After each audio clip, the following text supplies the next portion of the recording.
Woo! There it is. There it is. Music keeps rolling. Celtics Sunday afternoon game, or Sunday night game now, because we're in the month of November and the winter months coming up. It gets dark much earlier here. Celtics, they pick up a win on their second game of a two-game miniseries down there in Orlando. 111-107 was your final score. The Boston Celtics advanced to 5-6 on the early NBA season. The Orlando Magic, they fall to 4-6 here. Again, 111-107 was your final score. Guys, welcome into the Celtics Talk Weekly post-game show. I'm your host, Robbie Haytayan. Joined with me is my co-host, Seamus Zarlingo. Seamus, again, Celtics pick up a win tonight. What I would consider a pretty impressive win. You know, back and forth. Both teams led by as many as double figures tonight. We'll get into that a little bit later. But the Celtics, following that Friday disaster class, I don't know if you can call it that, but a poor performance on a Friday night in the NBA Cup, they respond and answer here tonight against Orlando. You know the drill here. Our initial thoughts, reactions, takeaways, maybe a little bit of overreactions drizzled in there this year in this Celtics Orlando matchup. It's going to be overreaction central in here all year, because every game, I mean, they're ringing us around the typical win one, lose one, win one, lose one, feel really good about the team, feel really bad about the team. Just got to keep an even keel approach to this team throughout the season. And this game tonight was essentially the game we wanted to see on Fridays, particularly down the stretch, because the Celtics down the stretch, and I want to give credit to two players in particular down the stretch, and it's not necessarily the players who came up with the big shots, but they came up with the big passes. Jaylen Brown and Peyton Pritchard. The unselfishness of those two players displayed at the end of this game tonight was why the Celtics won this particular matchup, and it's why the Celtics earlier on in the season didn't win some matchups. The Celtics weren't unselfish in that same way. Pritchard, Brown would have taken those shots. Tonight, those two were super unselfish down the stretch, and it took, of course, I don't want to say the whole team, because it was definitely on brand for the Celtics tonight, where some people show up, some don't. I mean, it's randomized. That's kind of how the game of basketball can be, but particularly for this Celtics team. However, the bench was huge tonight for the Celtics. Anthony Simons, Luka Garza, two huge contributors for the Celtics. And then in crunch time, Jaylen Brown and Peyton Pritchard, as I mentioned, the two unselfish characters, getting other guys open and getting other guys big shots. The most notable one, Jordan Walsh down the stretch. Finally, Jordan Walsh feels like, we're going to talk about him later, but finally feels like he might be breaking through just a little bit. However, what we saw in crunch time, a lot of unselfishness out of the Celtics. There was a little more uplifted rhythm within the offense, and I felt as if the ball was moving a lot better. And looking on the other end of the floor defensively, the Magic weren't able to get the same looks they got on Friday in crunch time. And that was the encouraging part about this game in particular, is down the stretch, we saw the same scenario. Forget the rest of the game, right? The Celtics, they go down a lot early. They come back. It's tied for most of the matchup.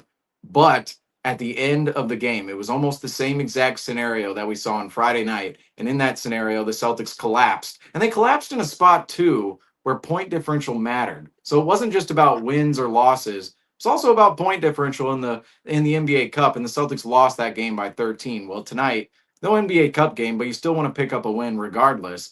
And the Celtics down the stretch, they were the dominant team. Now, would we want to see them close out a little smoother and during some possessions, right? Not allowing Orlando the easy out of bounds play where they just pass it up to the 3-point line. Nobody's guarding the inbounder, gets an easy shot at the rim. And then, of course, some of the turnovers down the stretch. That would be nice to see the Celtics clean up some of those moments. But regardless, the Celtics were able to make shots, find those open shots. They were able to turn the Magic over a lot more tonight than today on Friday down the stretch. And that's where I'm really looking at, because that's where this game was ultimately decided. A much better showing for the Celtics, but we'll talk about it in a little bit, how this game, it's a real feel-good win for the Celtics, but what does it really do in the grand scheme of this team? Right. And I think the tough part and the unfortunate part about tonight's game is that it was followed by Friday's game against the exact same team. And it's tough to look at tonight's game separate from Friday's game, which is kind of what you have to do. It's an entirely separate game. I thought Boston looked great tonight. I thought they did exactly what they needed to do through 4 quarters. I think again, it's you go down to Orlando at some point of this game, in that first quarter, obviously, and then in the third quarter as well. But it's like, that's basketball, right? Game of runs. They stuck with it. They, had a couple of big runs, a couple of great possessions. And I think this is a type of win, and this is a type of play style you really want to see Boston continue to try to build on, because I believe this play style is sustainable. And I believe this play style is a winning formula to how Boston needs to perform. I thought they did a phenomenal job at, like you said, moving the basketball. It kind of felt like early on, it felt like no one was eating. It was Simons, it was Brown, and White came out a little bit aggressive tonight. But outside of that, there wasn't much offensive fluidity in terms of, mouths feeding. And I think in the second half, Boston picked it up with Garza and Walsh, and Brown continued to get going, and White had a couple big buckets, and Caires had a couple big backside dunks, and just everything, I think, started to click a little bit more in that second half as Boston, wind down that third quarter, and then eventually in that fourth quarter where Boston was able to sustain a lead. I also think that was big for this team tonight was, they were up and they were, late in the game. Orlando kind of mucked the game up a little bit. Paolo Banchero was keeping it close down the stretch, making some big time shots. Boston not phased outside of that Jaylen Brown frustration foul, offensive foul against Jalen Suggs on the backside when he was trying to post up and get the ball. They played a pretty clean executed game. There were some mishaps on defense, but again, that happens. They didn't let either side of the ball affect them down the stretch. I thought that was impressive. So, I think overall it was a great win. You're absolutely right. We're going to get into it later. What does this mean in terms of building blocks or future? That is a different conversation we'll get into. Before we get into that, Seamus, let's take a look at the lead tracker tonight. Again, it was a tale of two really quarters for the Boston Celtics. In that first quarter, Orlando comes out absolutely firing. You're sitting there thinking, oh boy, here we go again with the Celtics. So, they're about to fall to 4-7 here with another loss on the road. And then Boston kind of started to push towards the back half of that first quarter. And then eventually they were able to take the lead and run away with the lead there in that second quarter. And then the third quarter rolled around again. It felt like every quarter brought something different. It was kind of fun. It was unique. It was almost a chess match, a playoff type of feel, honestly, for this matchup tonight. Back and forth in that third quarter before eventually Boston was able to take that lead and keep that lead just before the halfway point of the fourth quarter. Again, tonight, Boston, largest lead of the night was 11 for them, while Orlando was 12. The game was tied 10 times. Longest run of the game was 13, and then there were 19 total lead changes tonight. Again, back and forth game, Seamus. How was Boston able to extend that? How was Boston first able to take the lead back in that second quarter, and then how are they able to extend it and close it out in that fourth quarter? Well, the easy answer in that second quarter is Anthony Simons. Anthony Simons in that second quarter, all of a sudden, 16 points in about 5 minutes in that second quarter. I don't have the numbers on what he finished the quarter with exactly, and what each interval was, but that second quarter at the beginning, that is what shifted this game, is Anthony Simons going down to his home state, mind you, right? I mean, this man's been all over the country.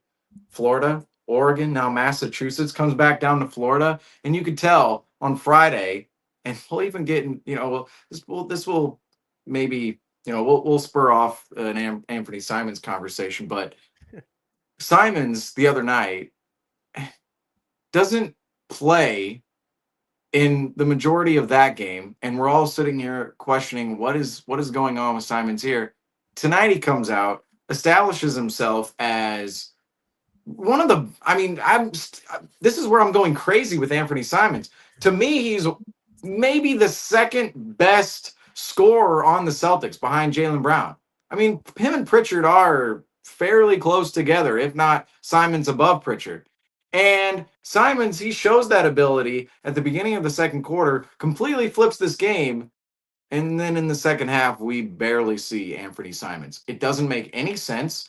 I don't understand it whatsoever. But that's what flipped this game tonight, is Anthony Simons' play in the second quarter. Of course, the Celtics, that's not what only led the way for the Celtics, as we saw in the lead tracker. The Celtics had to take the lead late, but that lead late came off of the Celtics playing on the defensive end of the floor, turning the ball over, the Orlando Magic turning the ball over, the Celtics forcing turnovers, getting out in transition, and hitting their shots on the other end of the floor. I mentioned it in initial thoughts. the Celtics' unselfishness at the end of this game, that's what opened up the floor offensively and found guys better looks, or rather created guys better looks. And one player in particular, Derek White, he was phenomenal tonight. I know he shot only 3 of 9 from 3, but that number was good for most of the game. And he came out 7 of 18. This is where the shooting numbers tonight for Derek White, you go at the end of the night, you go, they're not that great, but for most of the night, they were on par with what you would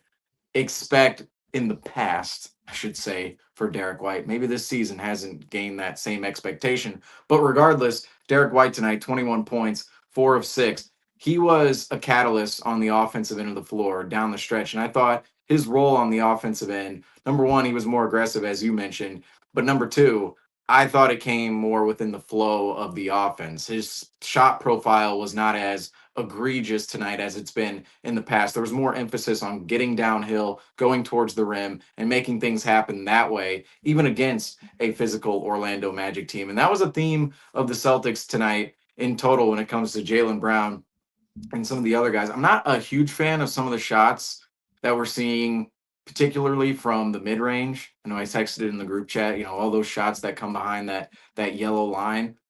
Those shots, you want to see those eliminated from the offense, but for the most part, there was a lot more attack. There was a lot more getting downhill, getting past the Magic defenders tonight, and actually converting on whether it was open attempts from the three-point line or actually at the rim. And then, again, I mentioned defensively. Defensively, the Celtics, you'd like to see them every single night play with this type of energy. Now, the energy early on in the game was not there whatsoever. But in the second half, and I thought it took a couple of guys having great individual performances, particularly off the bench. I mean, guys like Simons and Garza, I felt like that got the team going a little bit, and especially with those big shots hitting late in the game.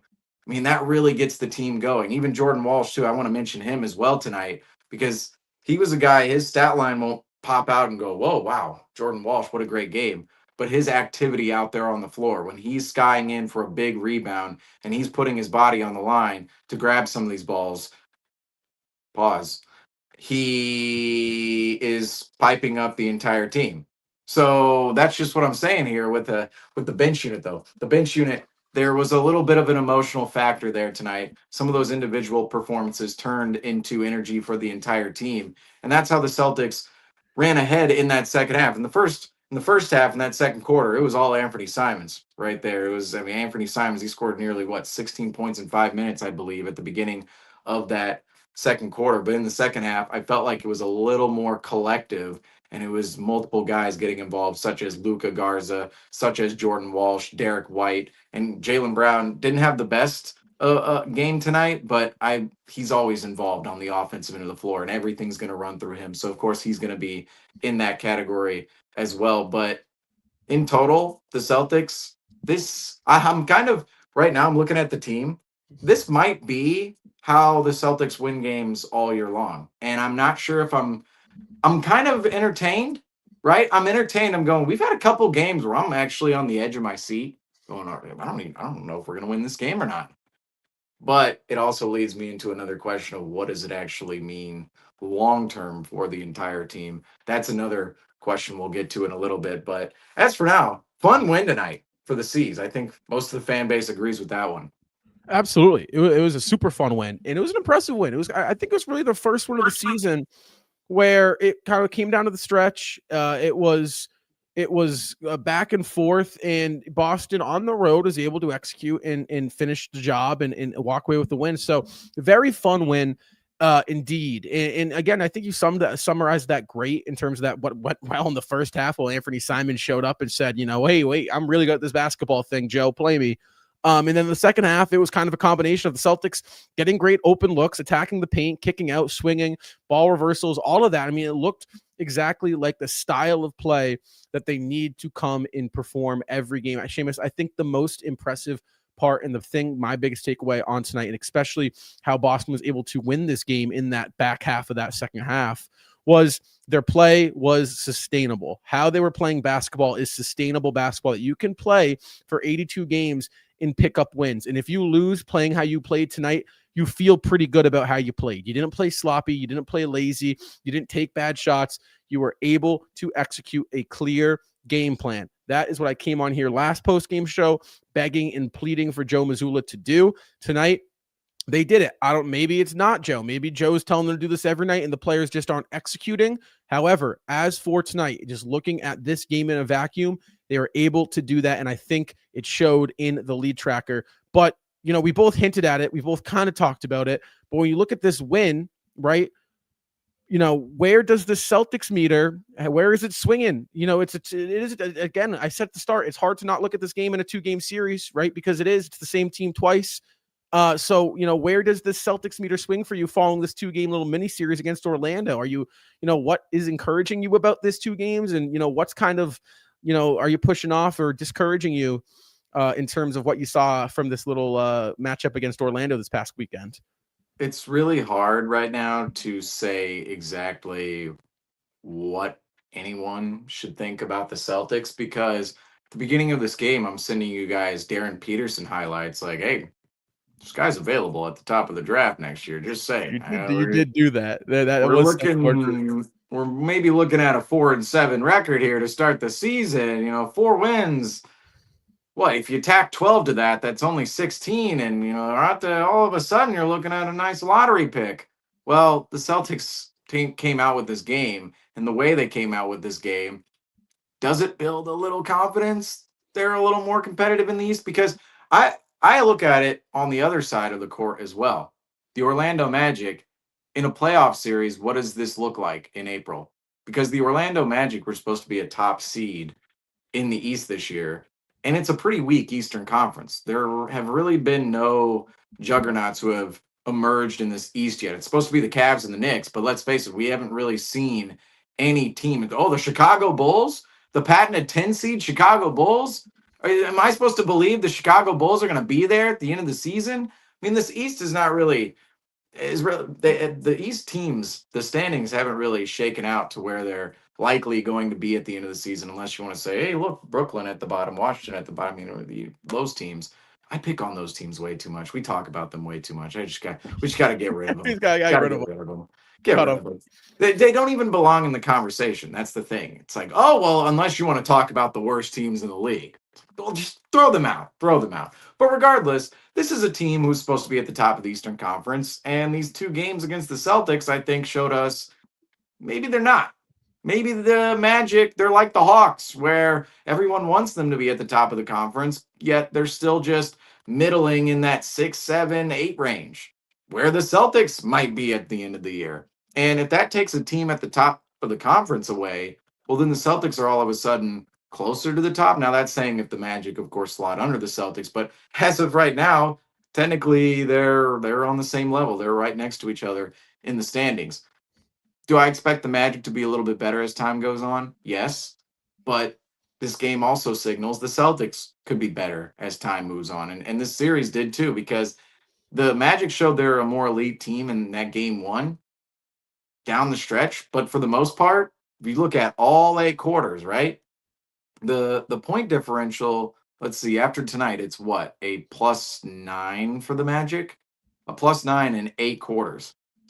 Now, if you look at that point differential, you go, oh, the Magic, maybe they'd be favored by that many points in a span of 8 quarters. Maybe that's accurate. But it's not too wide of a margin, and we know what happened in that game 1. The Celtics just collapse down the stretch. Or they don't collapse in that moment, the score looks a little bit different. It's a little closer.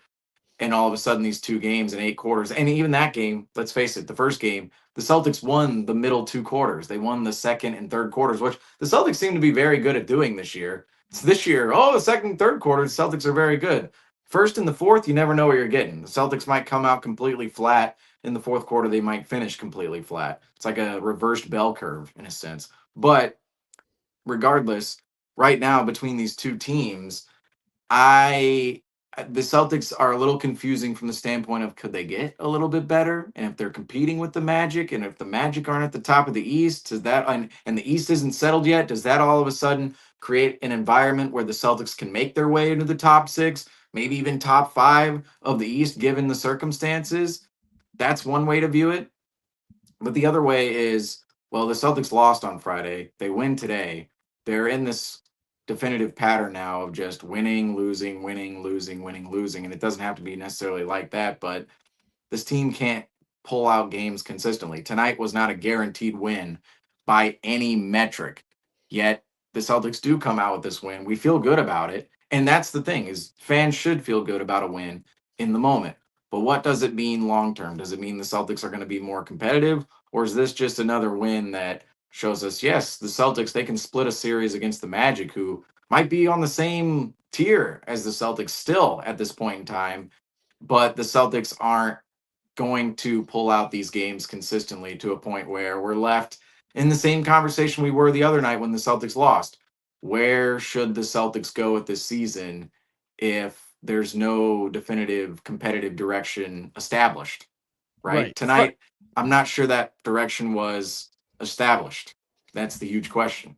no, it wasn't. And I think the tough part about looking at this series in the long term is that Boston split it. And you're right. They've kind of fallen into this habit and this pattern of playing 500 basketball.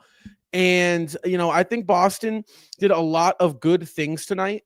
And they did a lot of good things Friday night. But I think the tough part is when you look at this series as not just, one game tonight, but you look at it as like a series. If this was a playoff series, I think the biggest takeaway for me is what Boston Celtics are you going to get more? And I'm going to be a broken record about this, but there is a clear difference in style of play from tonight versus Friday night and versus the past week. Boston clearly has two different styles of play that they can come out and play.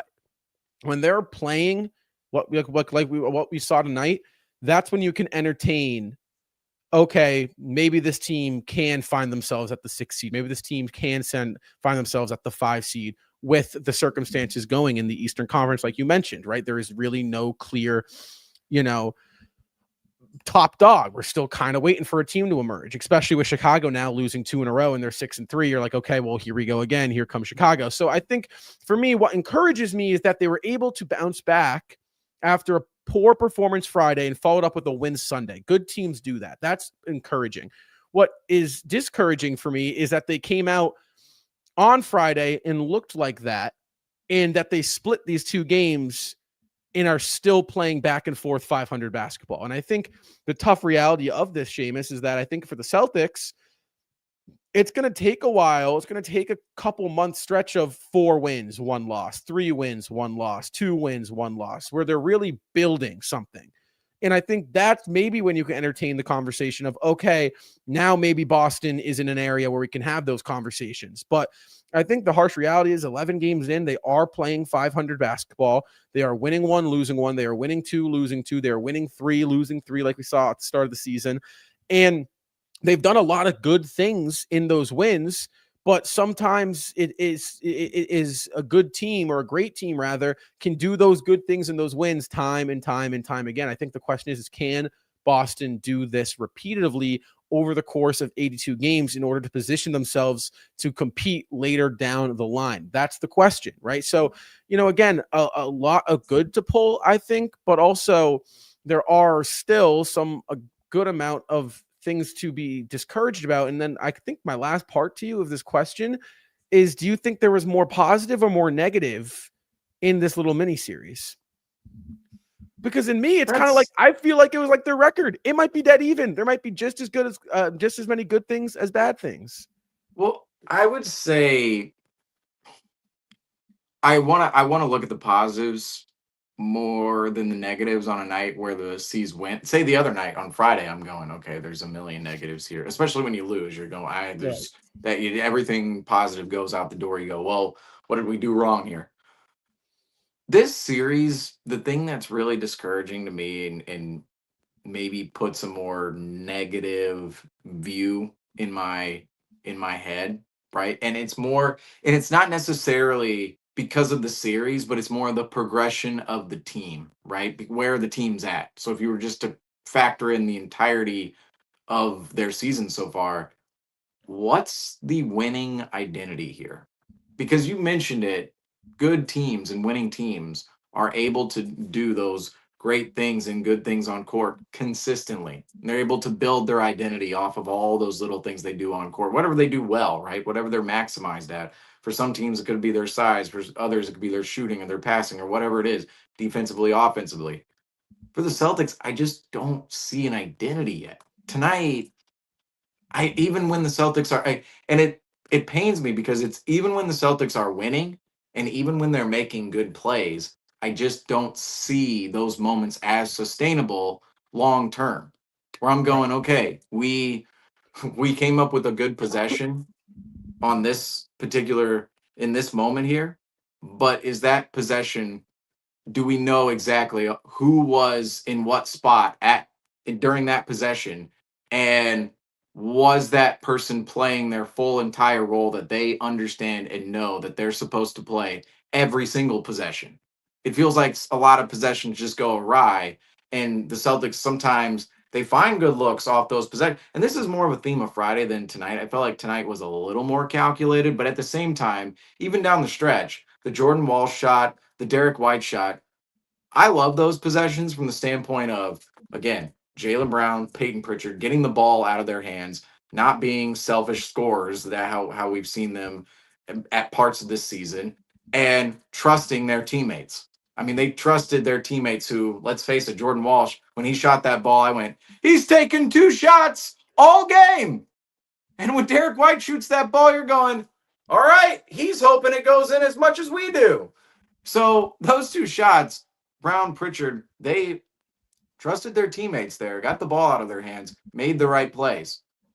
But even during those attempts, it felt as if, okay, what the Celtics were trying to go to, right, didn't work. Now, the encouraging part was once that didn't work, the Celtics secondary action was actually something worthwhile and not erratic.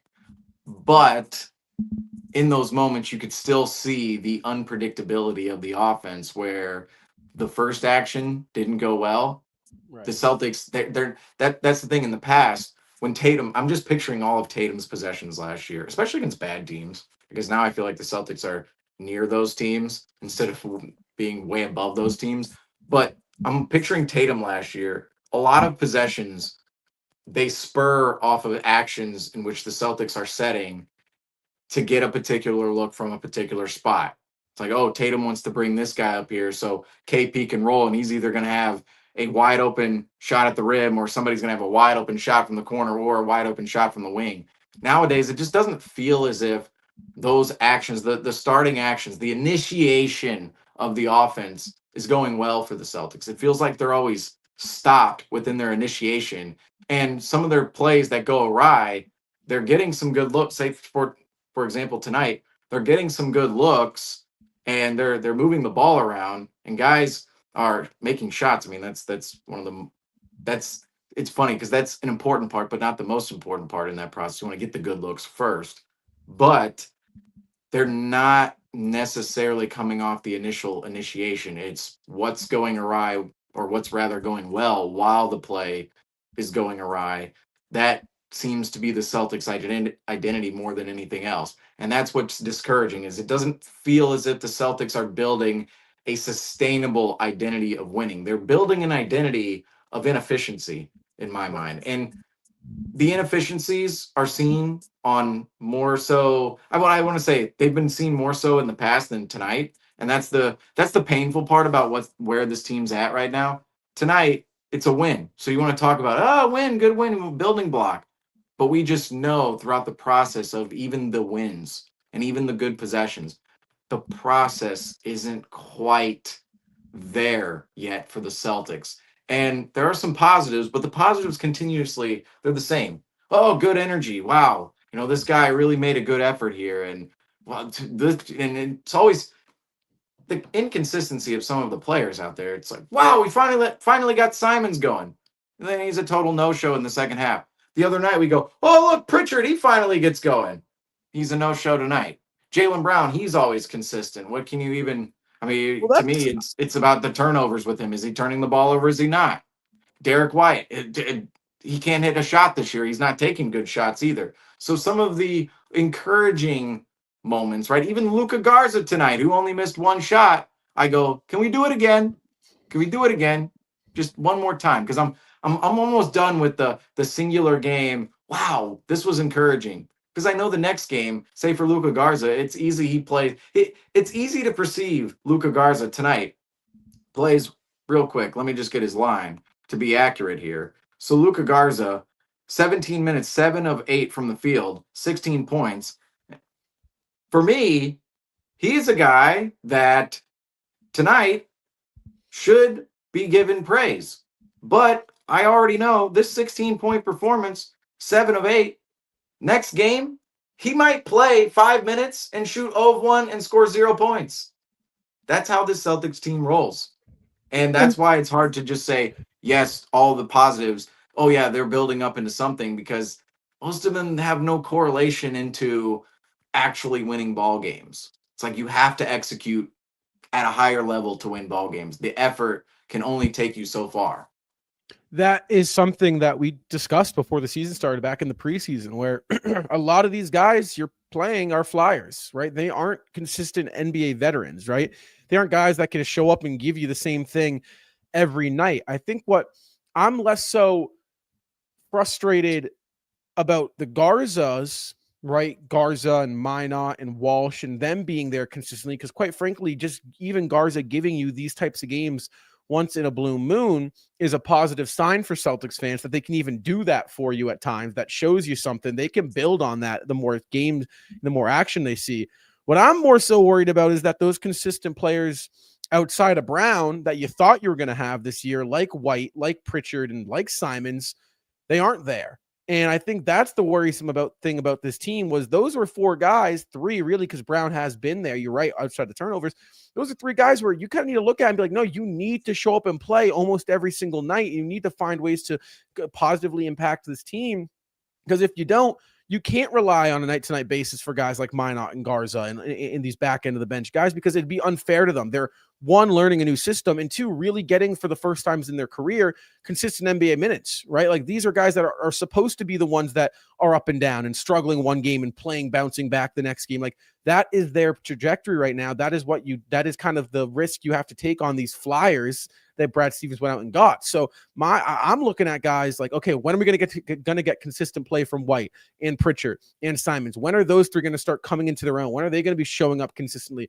Neemias Queta, once we hit the mid-season point, Queta's kind of in that same conversation where it's like, no, Nemi, like, you've seen a lot of NBA action now. You kind of need to be there and consistent, every single night. So for me, I thought Garza was great tonight, but you look at the other guys, and one guy in particular, Seamus, is Anthony Simons, because these past 2 games in Orlando were kind of up and down for him. It was a tale of 2 halves to a max. You're right. Tonight, he came out absolutely scorching. Simons in the first 5 minutes of the game, or really not first 5, the second quarter. In that second quarter, in 5 minutes, he put up 16 points. He had 25 points at the half in 17 minutes. He was absolutely on fire to come out of the game. And the next thing you know, he only sees 5 minutes of action in the second half and puts up a 0 donut in the scoring department. So he was huge for the win and keeping Boston afloat and coming back from that deficit they saw in that first half.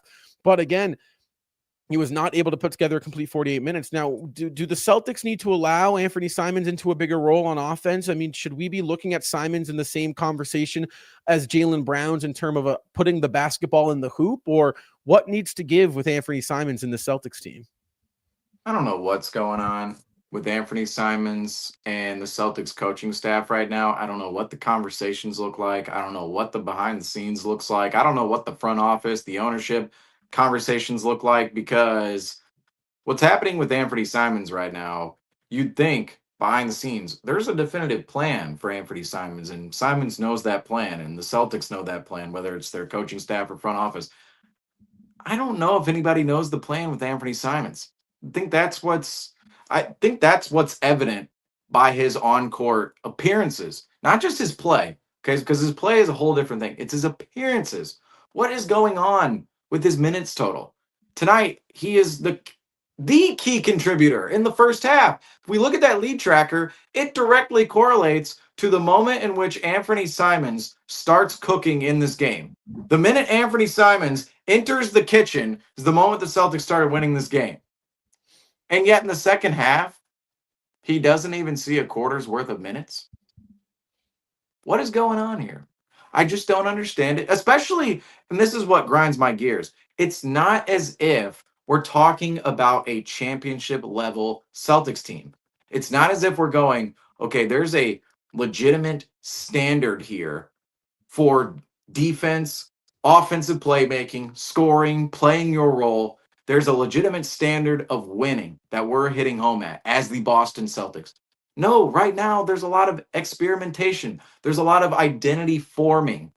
There's not a set standard in place. There are standards, don't get me wrong, but the standard for essentially winning on court, right? Last year, we're looking at certain players like Hauser. Hauser right now is just getting to play all the minutes you want. Now he's not seeing, we talked about it the other night. My not Hauser, that's a whole thing. But Hauser last year was seen as a complete weak link and somebody that may have in the playoffs, we were in the regular season, at the end of the regular season, we're thinking in the playoffs, he might not be a player the Celtics can play because of his defensive liabilities. This year, those kind of things don't matter because the Celtics are looking for bodies. They're looking for bodies. They're looking for anybody who can play. And that's what makes the Simons situation so frustrating, is there's no standard of, wow, if we have Simons out here and he's a weak link defensively and he's not playmaking offensively or he's not getting others involved, we're going to lose this game. No, the Celtics are already losing the game off of a million other things. I mean, most notably the big man category, where every single game it seems as if, and even at the end of the night, even if the Celtics aren't, or rather are ahead in the rebounding category, there's a portion of the game the Celtics are being destroyed on the boards. So those kind of things, I don't understand why Simons isn't getting more of a run and more of an opportunity when there isn't a set standard for what the expectation is defensively, offensively. There's a lot of identity forming. Simons should, just saying, be a part of $27 million expiring. It's hard to see how Simons is here in the future, but there should be a path for Simons to actually contribute with the Celtics while he's with the team, and a path for the Celtics to actually build up his value come trade deadline. I'm not suspecting he's going to own a ton of value, but right now, the way he's playing up and down, not playing him in the second half after he scorches the earth in the first half, doesn't make any sense. And it especially doesn't make any sense when factoring in the state of the team. I mean, the team is, again, looking for bodies. Anthony Simons is a body who can play. And we saw it in that second quarter tonight. And unfortunately, we didn't see it in that second half. And it was almost much of the same on Friday. Same, we see you here, don't see you here. We didn't see the flame throwing as much on Friday, however, as we did tonight. That's absolutely right. And I think the tough part with Simons is from a scoring the basketball perspective, putting the ball in the hoop.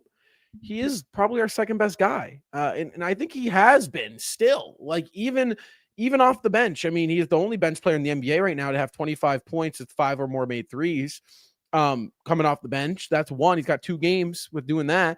And his play has been, like, his minutes have been inconsistent. So I think the tough thing with Simons, and I think we kind of fumbled this, was he should have been in the starting lineup from the jump. There should have been no elevation of Pritchard, and there should have been no sending or demotion, because I hate to say demotion because you're still playing a high role in an NBA offense, an NBA game. But there was no reason to switch what worked. Pritchard coming off the bench for the Celtics worked. It was really efficient. It was really effective. And Pritchard was the best guy in the league at doing it. And Simons was kind of presented an opportunity now to take a bigger role offensively, which he's kind of been waiting for in his career. He was playing behind Dame in his early days. Dame gets traded to Milwaukee 2 seasons ago, and Simons is ready to go. And then they draft Scoot Henderson, and Simon gets a little banged up, and he's in and out of the lineup from time to time. And things were a little shaky in Portland in terms of just him being on the court and his role within that offense, and that weird Jeremy Grant addition where he kind of Grant was like, felt like he should have been the guy because he was doing his thing over in Detroit. So it was a weird upbringing. And it felt like when Simons was brought here to Boston, it was like, here's the moment where Simons finally gets to break through. He gets to be that almost Tyrese Maxey, Darius Garland-esque level guard in the NBA. He gets to be the starter. He gets to take the reins in an offense that needs a ball handler. He needs a score with Jason Tatum down. This is his opportunity. And for some reason, Boston pointed and said, no, we're actually going to try Peyton Pritchard out in that role. And I love Peyton Pritchard, but I think from an ability to perform in that role, such a high pressure role, Simons is your guy for that. And I don't know if you can go back and backtrack and try to reset that, because Simons now came into camp, went through preseason, has now gone through 11 games in a Celtic uniform, excuse me, doing this role, right? Preparing this role. And I think it's like a rookie. You got to nurture this guy from the second he comes into Boston from that trade to be exactly what you want him to be. I think it's tougher to switch Simons now into an elevated role midway through the season where you're not practicing as nearly as much as you are back in September and in those camp days. And now it's kind of like, oh, well, you kind of, you fuck around and you find out, excuse my language, right? We don't like to swear on this program, but it's like, that's the saying. And it's kind of like the FCC. I don't know, man. Do they even do anything for YouTube? I don't feel like they do. You can say what you want on YouTube, and to a degree. Sure. But it's like that's kind of what it felt like with Boston, and I think it's a shame because I think they fumbled it, because I think Simons could have been not only a huge piece and ticket into a trade. You talk about guys like Jaren Jackson hitting the market. You talk about guys like Giannis Antetokounmpo hitting the market. You talk about guys like Bam Adebayo hitting the market. Guys that could change the trajectory of what potentially could be a Boston retooling, rebuilding scenario. And you could have put forth a 26-year-old balling out in a green uniform, contract extension eligible, making $26 million. Great contract to pair in that trade. And you could fool teams, not fool, but you could convince teams like, listen, this could be your guy. He's 26. He's hooping. He's giving us 25, right? We don't need a guard right now. We got White and Pritchard. Like, you guys take him. We'll pair him with the first. And it's like that opportunity now is kind of, I don't want to say completely out the door, but almost it feels like the door is like 2/3 shut on us. I just don't understand what the plan, like, over the summer, it just seems so logical. And, well, okay, right now, the plan doesn't make sense. Over the summer, it seemed more logical from the standpoint of, well, the Celtics are going to play Anthony Simons, and he might be a part. I'm thinking when that Simons trade is made, he might be a part of the Celtics' future beyond this season. If it goes well. He's only 26 years old. I mean, there's still there should be some development in his game. He's not a super young guy. There shouldn't be this worlds of development, but little things. There's a step you could take. Right. The ascension we saw Tatum take, and the ascension we saw Brown take in the past, right? The last couple of years. And I'm not saying Simons is going to get to their level, but can he get to a level higher than what he was in Portland? Potentially. But that's the thing, is right now, the Celtics, when I'm looking at him going, is the plan here to diminish his value so that the Celtics can re-sign him over the summer to a cheaper price tag? But that doesn't work. Like, that's not really a strategy. I don't feel as if a team is, we'll diminish one of our assets so that we can sign them for cheaper. That's not what teams are really looking at. They want to develop their assets. And that's what's so confusing, is there was a world in which the Celtics could develop Anthony Simons, and I'm not even saying developing in a player sense, but developing him into the rotation where he's actually working alongside Brown, working alongside the rest of the team. It looks like a well-oiled machine. There was a world where the Celtics work in Anthony Simons, and like you're saying, he could average 25 by the deadline, and maybe teams are looking at him going, that might be the missing piece we need.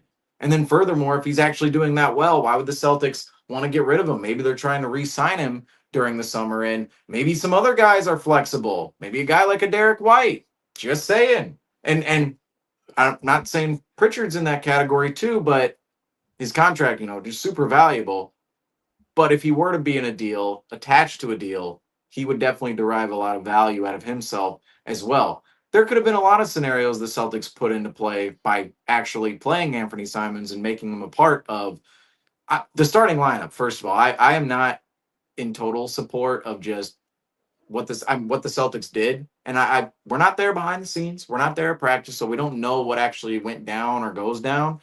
But Anthony Simons, when he's elevated, or rather when Pritchard, he's automatically elevated over Simons. I mean, that's tenure. That's what we were talking about. That's Pritchard nepotism with the Celtics. That's basically what it is. That's what makes no sense. Basically what it is.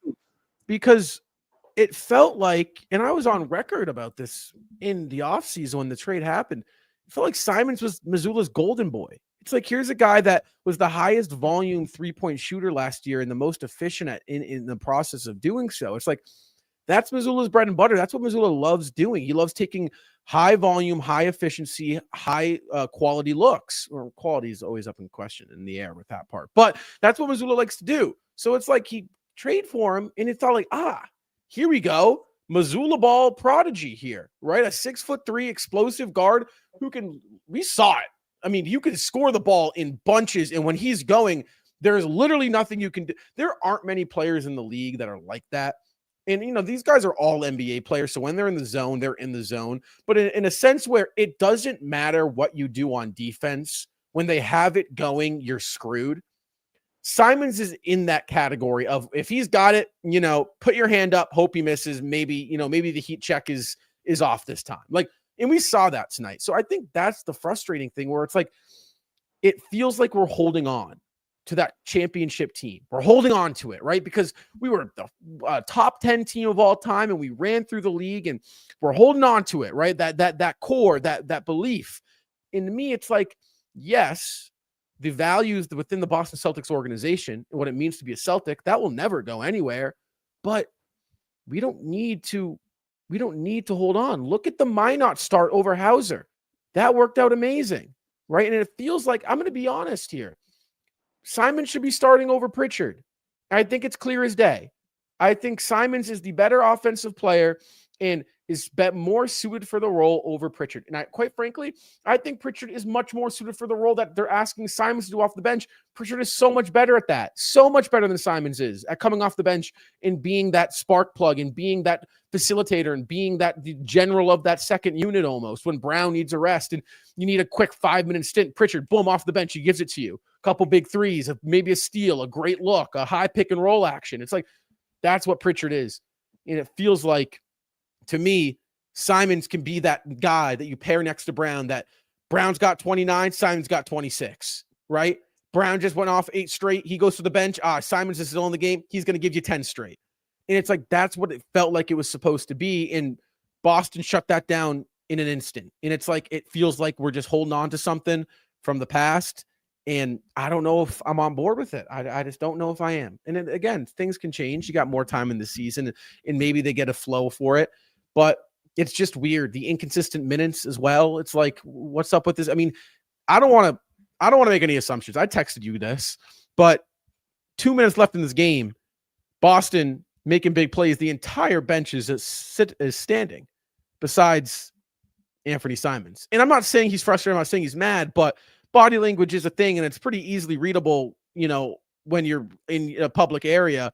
He did look a little frustrated because when you come out and you have 25 in the first half, you're pacing for 50 ball, a 50 burger, and you see 5 minutes in the second half, I'd be frustrated too, Seamus. I would.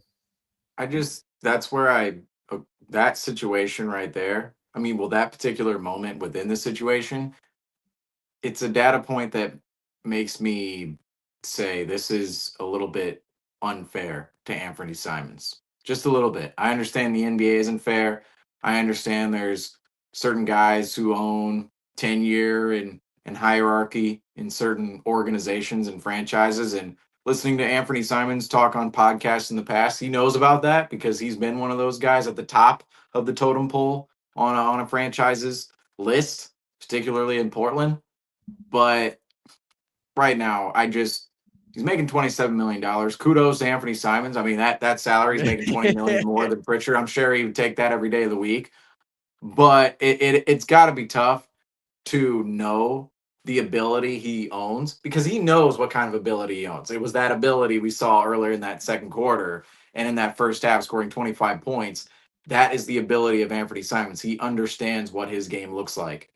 But to be in the system he's in right now, where he's slotted in as the third guy, even the fourth guy on some occasions, and furthermore coming off the bench, not seeing consistent minutes, and seeing guys who he definitely I'm saying that a lot of basketball players, you don't go out there on the court and think, this guy's way better than me.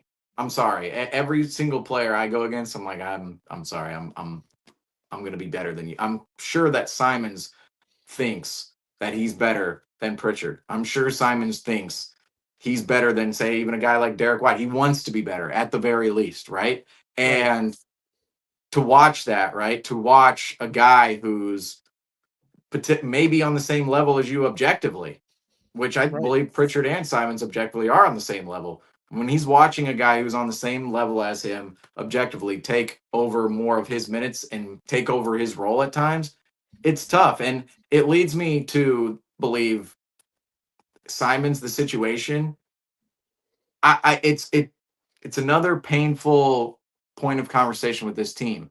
Simons, there's potential there, but the long run, what the Celtics are doing with him now, what the Celtics will eventually decide, which is Pritchard $7 million over Simons likely over $10 million contract next year.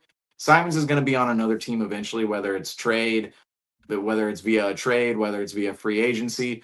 Simons is likely going to walk, and that's what the outcome of this situation is going to be, because Simons and Pritchard don't fit together. Pritchard is playing over Simons. The Celtics are refusing to play Simons, and next year, this cannot, to me, this cannot persist in this way. There's no long-term solution to Pritchard and Simons playing next to each other in this way whatsoever, because Not at Simons, all. he knows on the bench, as you mentioned, what he looked like on the bench. He knows there's a better situation out there for me, and it might not be in Boston. And Yeah. that's the harsh reality of what we're looking at right now.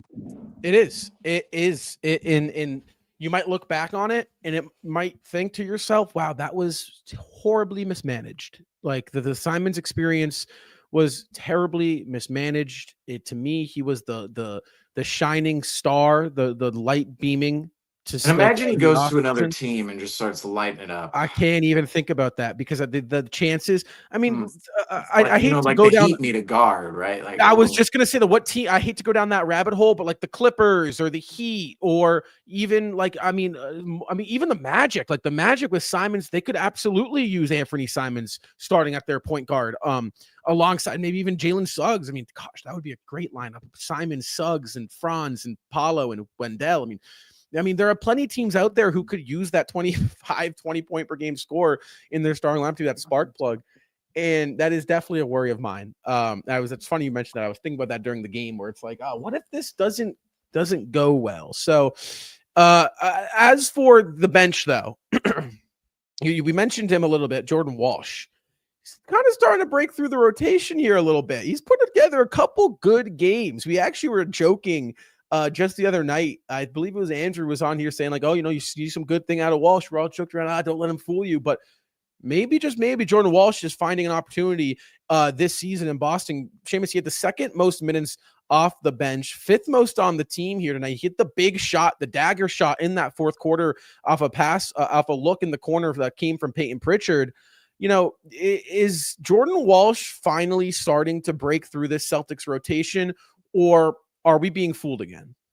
well, he was on his own category. He was within his own category on the VIP list, or rather, not the VIP list, the club list the other night. I broke out the club list. He was on his own category. I said, Jordan Walsh, I don't know about this guy. He's a little shady. I'm gonna need to see more ID. I'm not really sure, because we've seen okay stretches from Walsh turn into stretches of not seeing him whatsoever, seeing him more so at Maine, Griffin interviewing him outside on the street, right?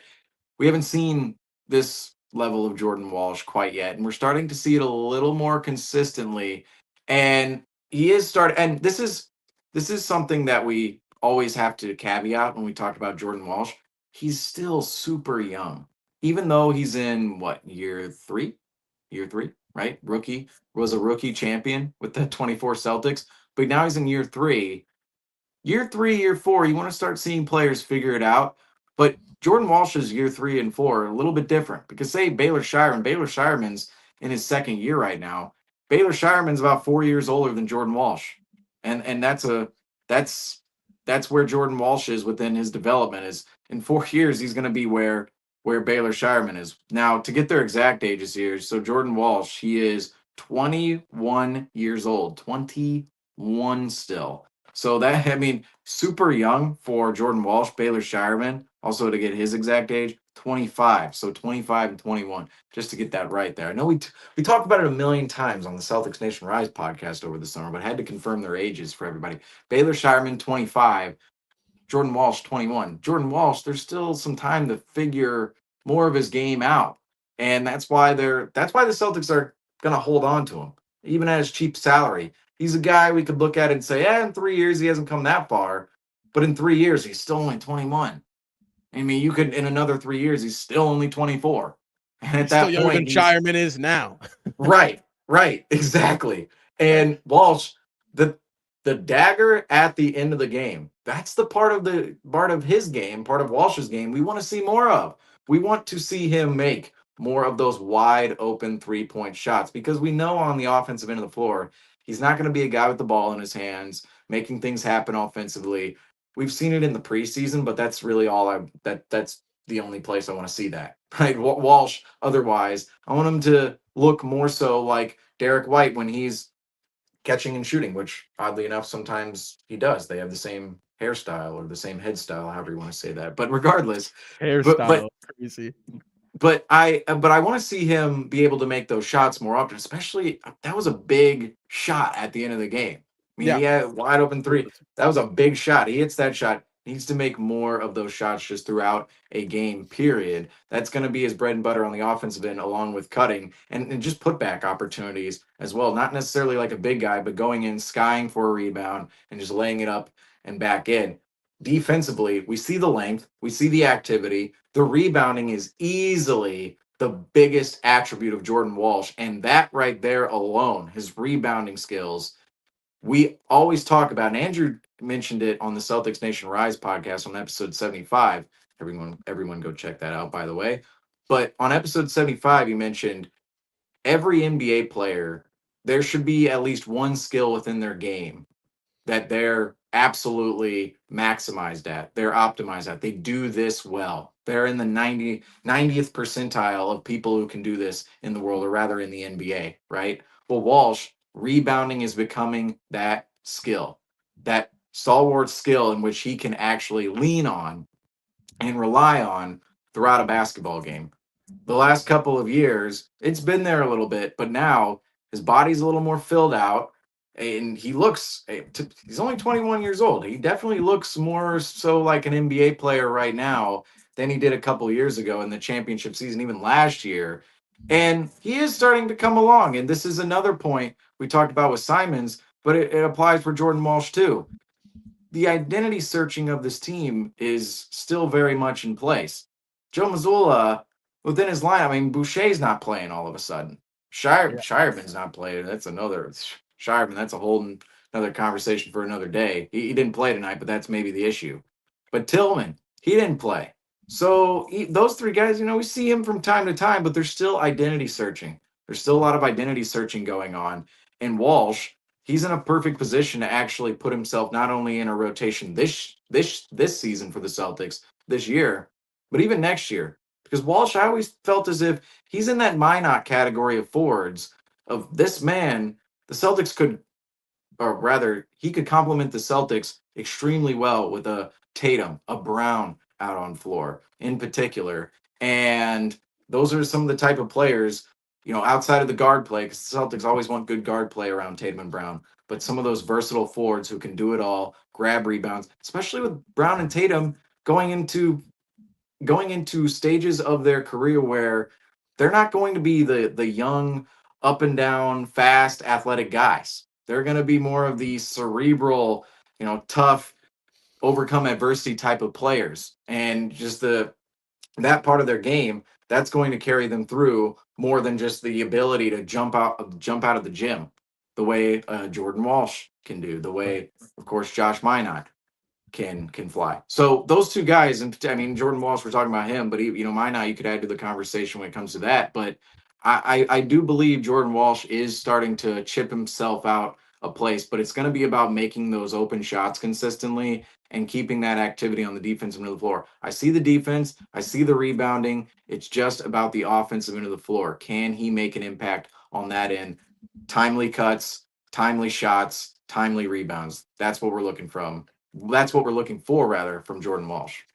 I think Walsh has something that you can't teach, and that is a textbook NBA frame. Is 6'7", like over 210 pounds. Excuse me, athletic. That's why Minot is succeeding, I think, so much. Minot has got the frame, he's got the athleticism, and has a knack for the ball. Everything else, Boston just piecing together. Okay, those corner threes, you're going to get more consistent at them, more reps. You're going to cut. We're going to put you in position so you can use that frame, use that athleticism, and you're going to be put in a situation where that's an easy backside cut lob. Boom, there's a point. Backside rebound. Boom, running in transition. Boom. It's like, and then next thing you know, wait, you look up, he's got 8 points, 8 rebounds in the first half. It's like those things build. I look at Walsh, and I think he can be a more 3-and-D style version of what Minot is. Minot is more of like a rim running, two-way guy. He stands in the corner, he crashes, he's a good defender, he rebounds. Walsh, I think, can be a good rebounder. He's got that knack for the ball, can be solid on defense, can sit in that corner, but he's not necessarily a crasher, but he's more so of a spacer. And I think that's where Walsh can grow. And I think Walsh can honestly take a page out of Minot if he wants to see more minutes, is become that cutter too, become that slasher, become that diver. Those are easy buckets. You're playing on the backside of an offense set on the left, and you're on that right side corner. All eyes are on the opposite end. If you can be a backside cutter, you can get a couple free buckets a game. Next thing you know, you're seeing more and more minutes in an NBA action. So there is so much use for that wing position in the NBA. If you are over 6'7" and you're athletic, you are such a valuable asset to an NBA team at some level. They're going to try you out, right? They're going to try and get you on the floor, and they're going to try their best, because that is such a rare build. What Walsh has with that wingspan, in his athleticism, in his quickness, he's got the tools to do it. So I really like what I'm seeing from Walsh. I agree with you that the deciding factor, and we've been saying this, I think, now really since the second back half of his rookie year, the 2024, it was tough because there was really no minutes to be carved out that year for him. Really, we expected to see more of him at the start of last season, I remember. But really, since he got drafted, the biggest deciding factor with Walsh, if you're going to see the floor, was, can you be consistent? Can you be a threat on those open looks? I don't think it's been fair to Walsh to say he's gotten enough game reps to really know. And I think this is a good opportunity to get him those game reps. I am for playing Walsh over a Hauser this season. I see much more upside potential in a season of 82 games of seeing Jordan Walsh over 82 games of seeing Sam Hauser. That's just where I see. So is he carving out minutes? I think he's taking the steps to start carving out minutes. That is, Seamus. I do believe he's doing that. I just think the deciding factor, like you said, is a couple of things alongside, that three ball. I believe he needs to be effective and reliable off ball on the defensive end of the floor. I think it's easy to have a mishap, and Jaylen Brown has a bad habit of doing this. I've seen it less so this year. He looks a little bit more engaged off ball, but off-ball defense is so undervalued in the NBA. And when you talk about basketball, everyone wants to talk about, the backside block, the shot blocker, or the paint defender, or the on-ball defender like Drew Holiday or Rudy Gobert or inside. But there are so many guys in the NBA, and there's so many defensive tactics where maybe you're just showing and you're getting back, or maybe you're playing that backside help, or maybe you're denying, or, maybe you're keeping your guy or following him through the cut to avoid a backside pass. It's like stuff like that where I've seen Walsh struggle in that department. I would love to see him just get a little bit more solid and engaged off ball.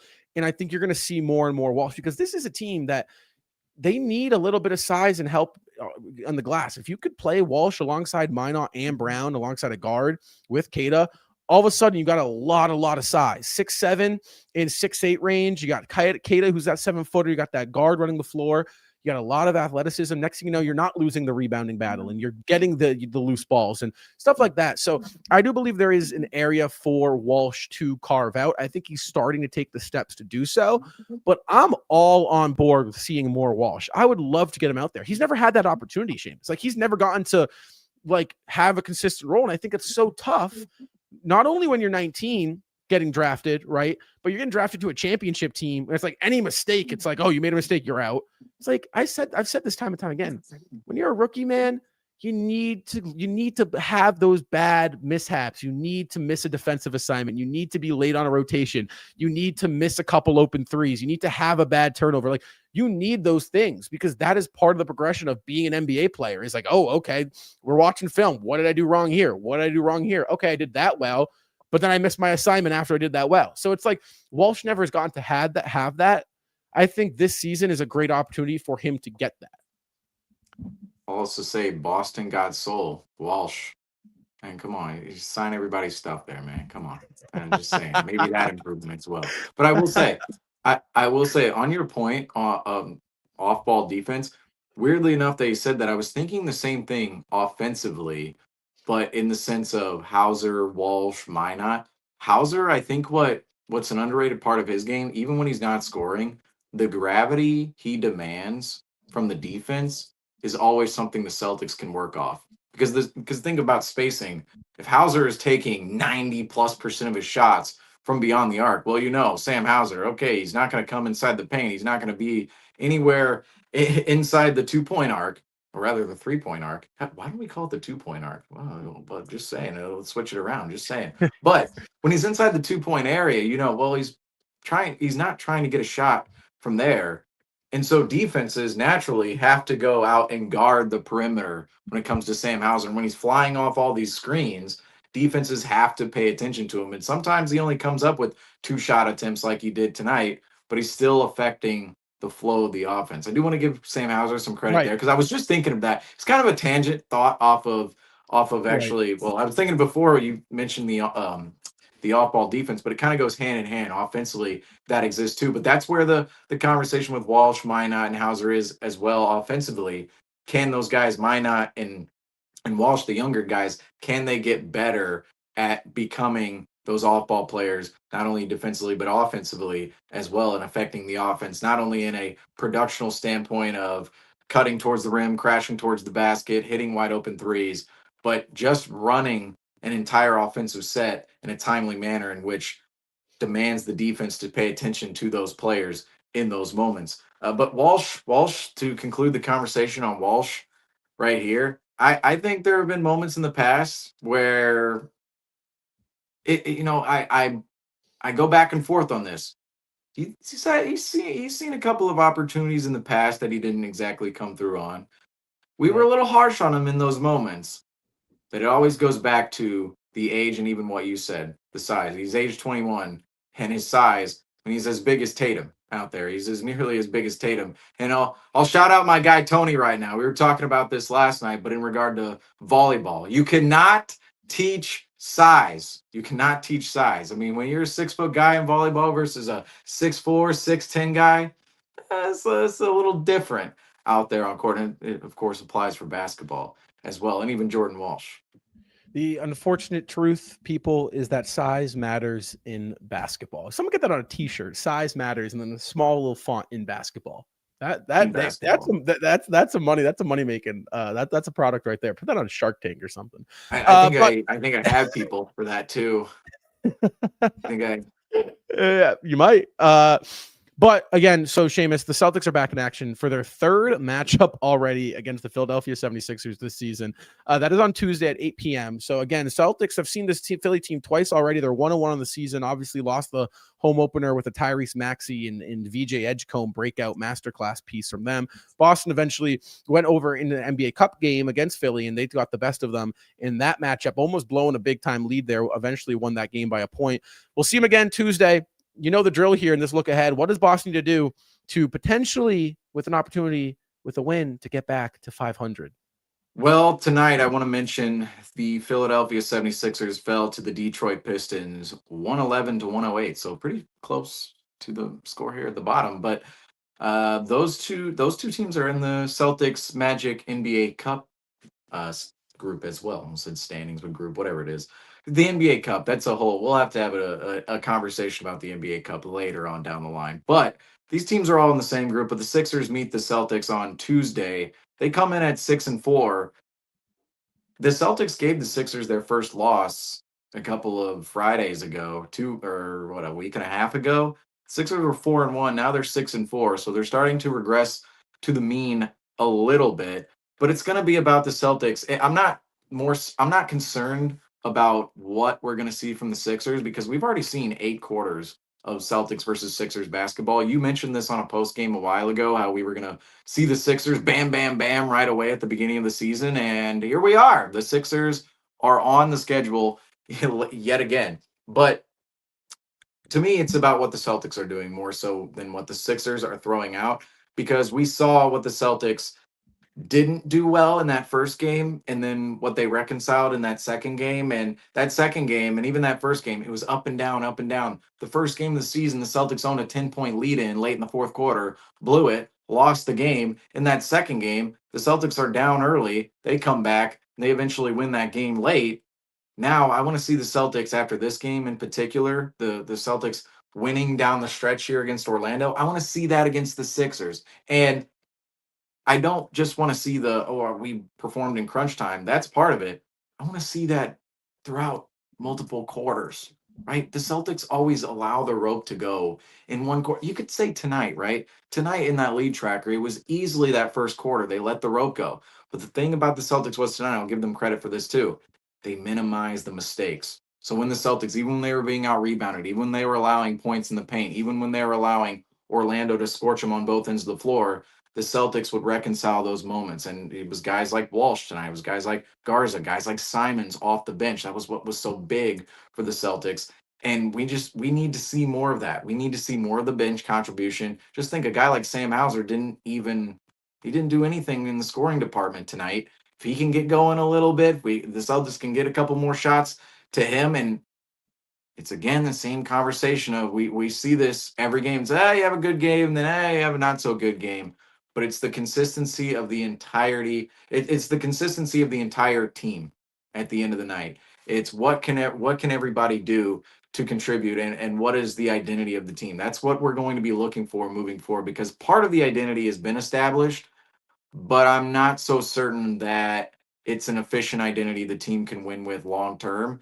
And that's just where I feel as if there's got to be a higher level of development, some switching around. This is where we might not be done, right? This is we're not done with the building of this team, the building of the identity, the building blocks. We're not going to see it within 1 week or one game, but it is just about stacking those in time, and it's about putting another good one on the board against the Sixers, who the Celtics have not been able to beat outright this year. If the Celtics win that game outright, we're starting to feel a little bit better considering two of the Celtics losses at that point. So the Celtics, if they win on Tuesday, they'll be back to 500. And then 2 of the losses will be against the Magic and the Sixers, who the Celtics saw and beat. So you're already looking at those losses going, well, the Celtics know how to beat those teams. They're at 500. The situation all of a sudden looks a little bit better than maybe Darren Peterson flocking up from Kansas as a Jayhawk to Boston, Massachusetts next season. I'm not sure. Maybe we will be talking about that later this season. Who knows? But on Tuesday, these are the type of games that flip the scenario and the narrative. We saw it in 21-22. The Celtics were 18-21 on January 6th. And every single win after that, we thought, what does this really mean? What does it do?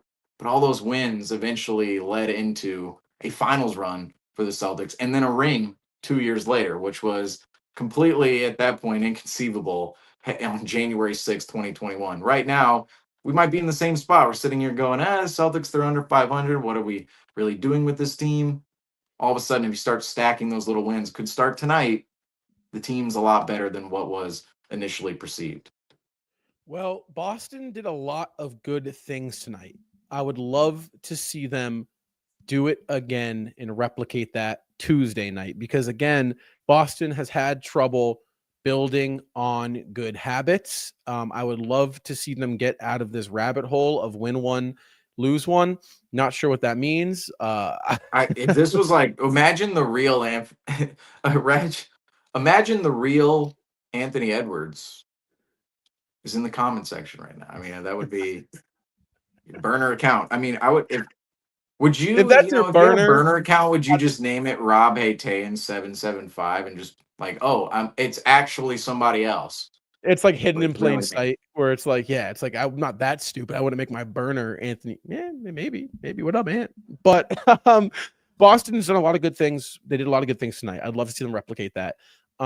Anytime you're seeing Philly, you want to beat them. So go out there, get back to 500, and then now you can take a little breath of fresh air. It feels like, okay, starting over now, right? You got 70 games. We're at ground zero, almost like you're 0-0, right?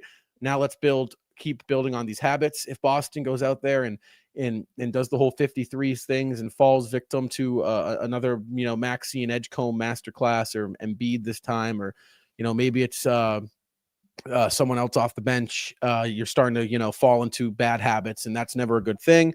Anytime you see a quick guard, Boston, you need to struggle with the guard in those quick guards. So you got to stay in front of Maxey, have a tight game plan there.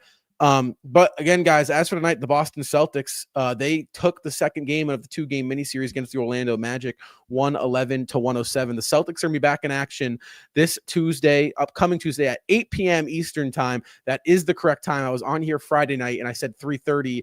They play at 3:30 the following Sunday, back at the Garden, against, I believe, the LA Clippers. Yes. So that is, I got confuzzled. I got confused. My apologies there. This game on Tuesday against the Philadelphia 76ers, guys, is an 8 p.m. tip-off. After the final buzzer sounds there, you can always come back here to the Celtics Talk Weekly YouTube channel. We'll have you covered. Guys, before we close out, I just want to say, if you're not subscribed to us on the YouTube channel, subscribe right now and hit and turn on the post notifications so you guys get alerted anytime we go live after every Celtics game, or whether it's a breaking news or whatever it might be. We're always live, guys, and we would love to have your support. We've been enjoying your guys' support so far. We've been enjoying covering the Boston Celtics, guys. So as for tonight, a 111-107 win against the Orlando Magic has Boston back at 5-6. Guys, we'll see you Tuesday night. I'm Robbie Haytayan. Next to me is my co-host, Seamus Zarlingo, guys. You know the drill. Until next time, go Celtics.